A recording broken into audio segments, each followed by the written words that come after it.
Good afternoon, everybody. We're waiting for some more people to come in, but we're not going to wait for them. We're going to start. We have a very special guest today. I've known her for a very long time, and I'll give you her background before I tell you what she's doing now. She actually, for 8 years, was the executive director and the chief operating officer of the World Travel and Tourism Council at a critical time in history. And from there, she went on to the British Hospitality Association, and in both of those roles, she was instrumental in getting their attention first and then moving that into action on ESG and environmental initiatives. Today, she's the Chief Executive Officer of the Energy and Environment Alliance, which is a global alliance of owners, asset managers, and asset operators around the world, trying to focus them and to keep them moving forward in some of these initiatives which are sorely needed. As you just said, Ms. Miller, the title of this session is, cleaning up the hotel industry and the hospitality industry, which means it does need to be cleaned up. The real question is how and how fast. Please welcome Ufi Ibrahim.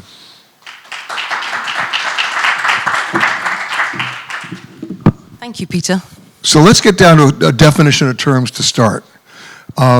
In the hotel and hospitality industry, it's a word that we've heard all too often.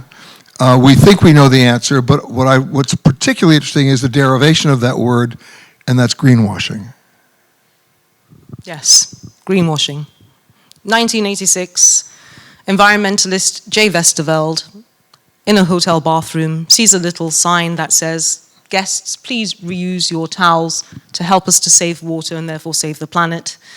And he gets upset by this, goes away, does a little bit of research and finds that there's absolutely no way to prove that the hotel are actually saving water and thereby helping to save the planet. So he coins the term greenwashing and sets out the definition, which today is the definition applied by courts around the world and now increasingly by governments in terms of legislation, which is the inability to substantiate your environmental claims with evidence. Now, I saw that same note in my hotel room back in 1986.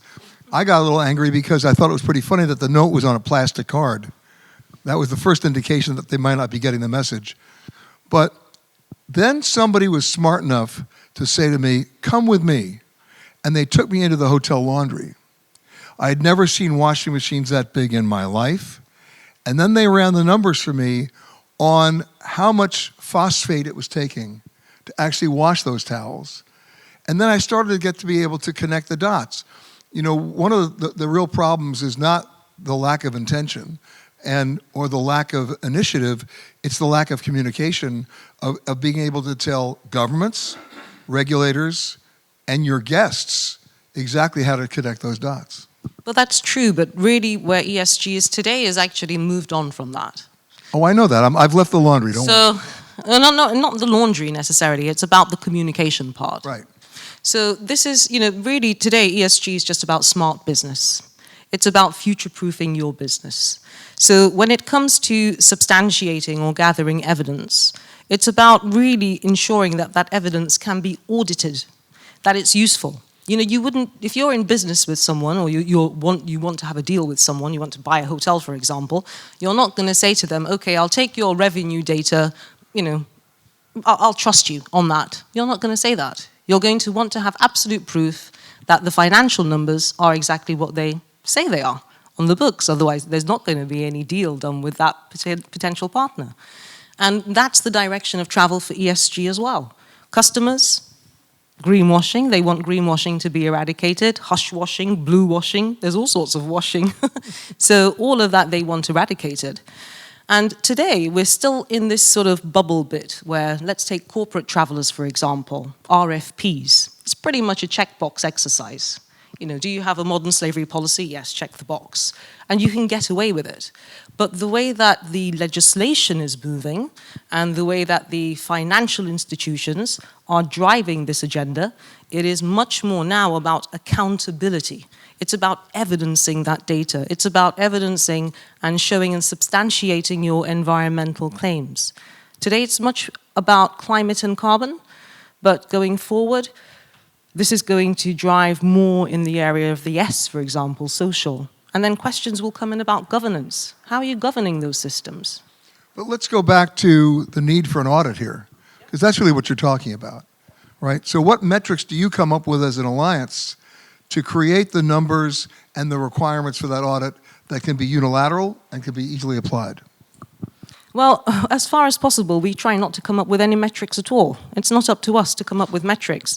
The reality of the situation is that today, globally, there are institutions who are actually defining metrics. They are setting those metrics. So, for example, I'm sure many people in this room, everybody here is probably already on the journey, which is why they're here.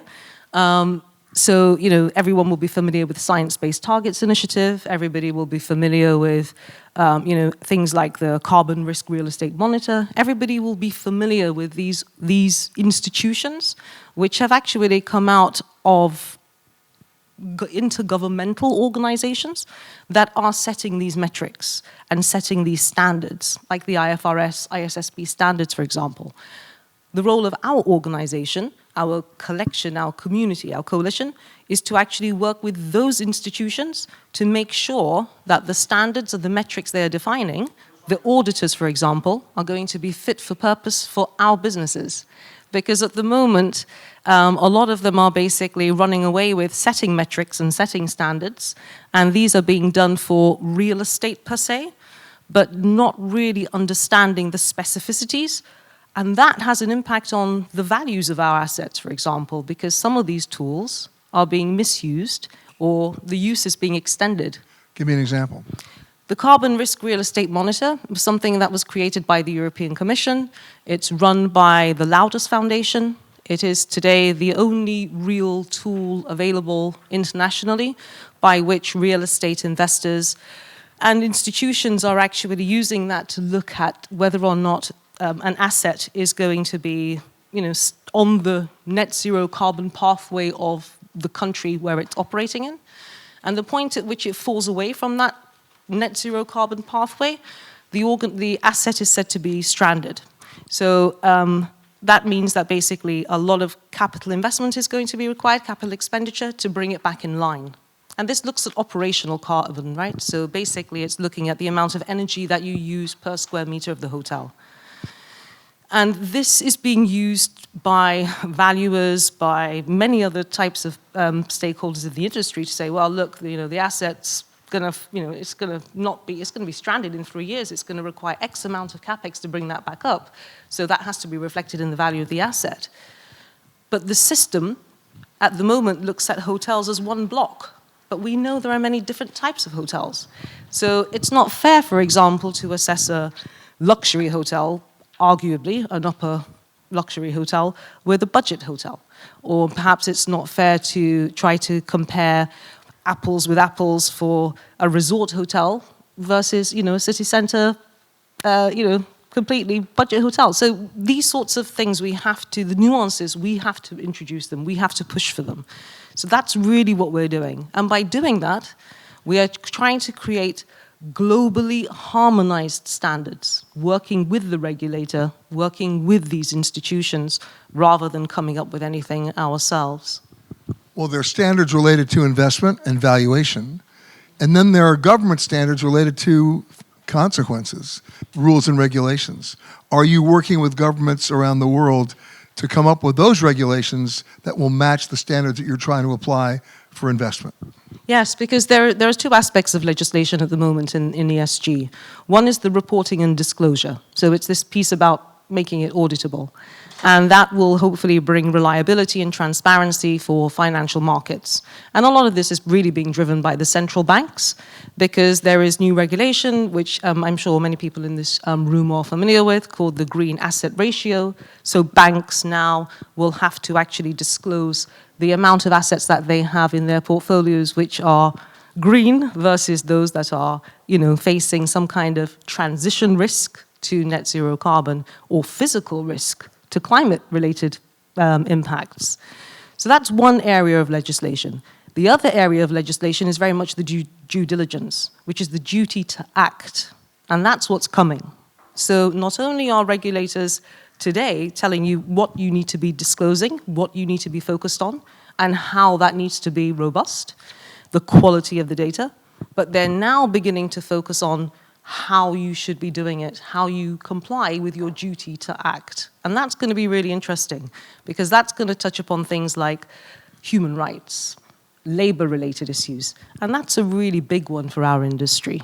You know, we operate buildings, so the E is very important, but we actually work with a lot of people in our industry, and therefore the S is really important. So that's going to be a very interesting area of legislation that's coming. You talk about assets on the books that are green and that aren't, that are stressed that aren't, but doesn't that become a double-edged sword that you have owners who do not have the capital investment to get to that level? And next thing you know, it creates a self-fulfilling negative prophecy in which they don't go up, they continue to go down. Well, I mean, I'm going to cite some of our members. One of our members, if she was sitting here today, would say, it's not the cost, it's not how much it's going to cost you to get the asset to be, you know, net zero carbon or get the asset to be ESG proof, it's how much it's going to cost you if you don't. So that's the type of mindset approach that we need. And it's really interesting because, you know... Let me ask you then, are you working with lenders or helping them educate the lenders so that they make more attractive loan terms to be able to get to that point? Absolutely. So we have banks in our membership. So we have banks like Ariel Bank, HSBC, Hermes. We have many other banks who are joining the organization now, joining our community. And I mean, a lot of people would say, but hang on a second, they're not offering preferential rates yet. But what is coming is the time where they're not going to offer any rates at all unless you have a good enough strategy to be able to show how you are planning to get to net zero, how you're planning to get that asset to meet their metrics and their criteria so that they can actually have a good case to put forward to the central banks on green asset ratios. I mean, from a hotel point of view, I'm on the other end of that because I'm getting all the press releases, I'm getting all the communication, all the claims, all the statements. And of course, 3 or 4 years ago, it was all about single-use plastics, right? And every hotel was holding a small parade saying we're no longer having plastic straws, as if that was the only issue in the world, right? And you know, all these little things help. I remember Achim Steiner, United Nations, UNEP. This is going back to when you and I probably first met many years ago. And many years ago. What Achim Steiner told us at that time was that the answer to sustainability is the mosaic. There is not one single silver bullet. It is a whole collection of activity. But mosaic meaning how you actually frame that activity to be as effective as possible. And at the end of the day, we all are here to make money. So therefore, what we want our members to do is to get the best return on investment and to get the best payback period possible when it comes to ESG by adding value to every aspect of their business and their asset. Well, speaking of the mosaic, there are so many different component parts to that, right?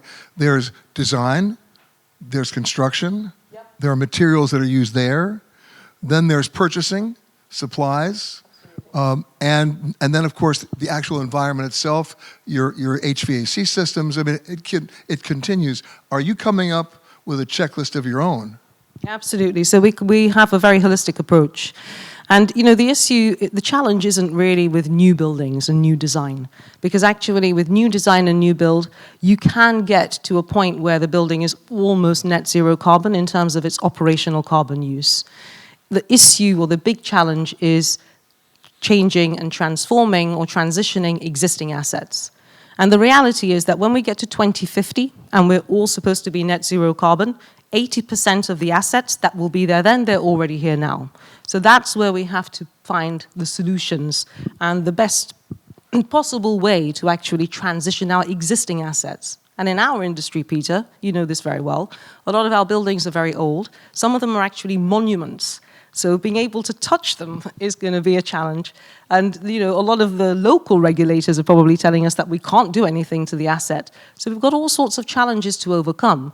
But ultimately, we all have to get there. There's no turning back. The ship has sailed. And those who are ahead of the curve will actually make the greatest profits going forward. And of course, you're also working with governments to help them craft legislation that actually has teeth. We are very pro-regulation, I have to be clear. I have been a lobbyist for many years, and in many cases I was anti-regulation, but in this particular case, we're very pro-regulation. And it's really important because we need a level playing field. And unless we have a level playing field, the investors, members of the IDEEA, many of them are here in this room, they're making substantive investments in this area. And if the market cannot differentiate between those who are doing this properly, doing it for real, versus those who are not necessarily doing it for real because there's still a bit of greenwashing involved, that's just not going to help the bigger cause. So that's why we're very pro-regulation. Speaking of regulation, I'm going to give you an example of a story that we covered in Thailand, where there was a regulation that any hotel with more than 61 units had to provide an incredible sewage system where you were not pumping raw sewage into the water, you were not, you were providing employee housing, you were doing so many things that you had to do of any hotel with more than 61 units. Well, we found a hotel in Pattaya with 300 units that was pumping raw sewage into the ocean. So much so, they had to close the beach. How did that happen? The owners got together and sold off 6 different parcels of 60 units each to individual owners who could then violate the regulations. I mean, those loopholes still exist. They do, and it's not just on the environmental side, but also on the social side. We do a good job, I think, of telling a good story in our industry, which is probably why we created the term greenwashing unintendedly. But what we are not so good at doing yet is actually measuring the impact of the negative aspects of what we do. So, for example, if you take social impact, we've worked together, you and I, in travel and tourism for many decades, and we are very familiar with a lot of governments. You were there around the table with me, and a lot of presidents and a lot of prime ministers telling us off about overcrowding and putting a lot of strain on local services and local supplies and local water and everything else. And they're right. So the question is, how do we, as businesses, individually, actually measure and talk about our negative impacts? Because we are going to have to do that. And then the question is, how are we going to tell the story about how we're going to mitigate those negative impacts? That is the direction of travel for legislation.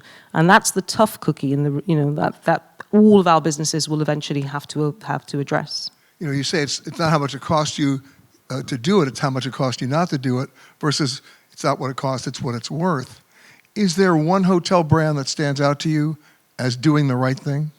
Well, I mean, I'm sorry, IDEEA, I'm going to talk about Accor Invest, because, and I'll tell you why I'm going to talk about Accor Invest. They're one of our members, but, and I guess everybody knows Accor Invest. I just want to say that Accor Invest, one of the most refreshing, simple ways of putting their strategy was, for me, the most refreshing one in the industry, which is their approach of zero capex, low capex, high capex. So the question that they put to their team was, okay, what can we achieve with zero capex? And in terms of energy savings, they achieved something like 25% across their portfolio of just short of 900 assets across Europe. What can we achieve then with low capex? So very small spend, light bulbs and things like that. Almost a further, 25% or perhaps just over that. That already gets them to 50% reduction in terms of achieving the net zero carbon pathway across their portfolio with minimal capex. So for me, they really show the art of the possible. And what they show actually is that this makes good business sense. When we talk about ESG, we're not talking about goodwill. We're not talking about being green. We haven't even had time to talk about green certifications, thank God, because you probably wouldn't want to hear what I have to say about many of those. But the reality is this is about good business. It's about looking at your the entire aspect of how you do business, integrating this as a mindset, both emotionally and rationally, across every aspect of your business to drive much greater value, much greater returns. And that's what customers want to really understand, right? That's what's going to differentiate you in the market going forward. Well, since you opened the door, why don't you talk about green certifications? I mean, luckily, and don't be our shy. time's Don't look running at the out. time. Don't look at the time. Well, I think that, you've probably all heard in the press that there isn't really a foolproof green certification system out there. It doesn't exist. Nothing is perfect. There is no perfect system. And, I mean, when fair trade first came out, I don't know if everyone's familiar with fair trade coffee, for example, it was a great idea. You know, a company that's going to help to ensure that coffee is pulled up by local coffee producers and you can follow the money too, who are doing it in a sustainable farming way, etc. But actually, when you look at the way that the organization has changed and changed hands in terms of ownership, even though it's a not-for-profit, today you only need to have something like 49% of the coffee that you sell to come through sustainable sources, and you can still have the fair trade mark. And as these things become exposed, it basically weakens those brands. So you could be branding a green certification, thinking that it's actually doing you good in the marketplace, whereas actually it could become very harmful and carry some reputational risk for your company and your brand. So then the question becomes, either you're, as a hotel investor, as a hotel manager, or as a hotel owner, what questions do you want them to ask of themselves? I mean, because they can come up with their own certification at that point. Yeah. I think one of the interesting things to ask yourself, no matter what role you have in the company, is once upon a time, sustainability was the responsibility of a sustainability manager in a sustainability department, probably linked to the PR department somewhere in the company. Today, in the way that the direction of travel for legislation, there is going to be a fiduciary responsibility, a legal responsibility, particularly for the senior executive and leaders of the company. Across every single department, probably the buck is going to stop with the CFO and the CEO and the board, because a lot of the auditable ESG data is going to have board oversight, right?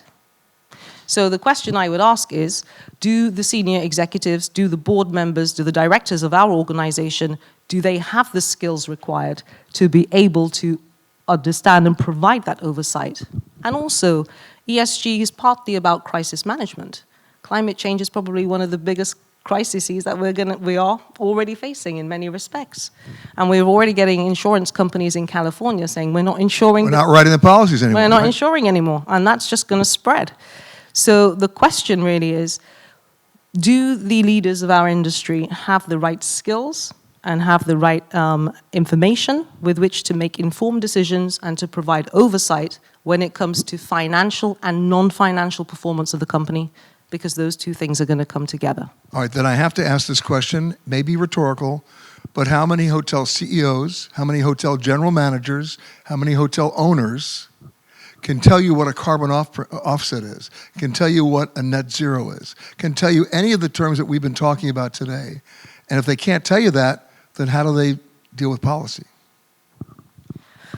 Well, I'm going to say that, you know, the EEA is 2 years old. We're very young. And in that time, we have grown rapidly. And I honestly believe, and I can honestly say that the members of our organization are very committed to, even if they can't... I wasn't talking about the members of your organization, okay. I was talking about in general, yeah. But they are, what, something like the Fortune 100, if you like, of ESG of the industry? Yeah. There's a lot of others out there.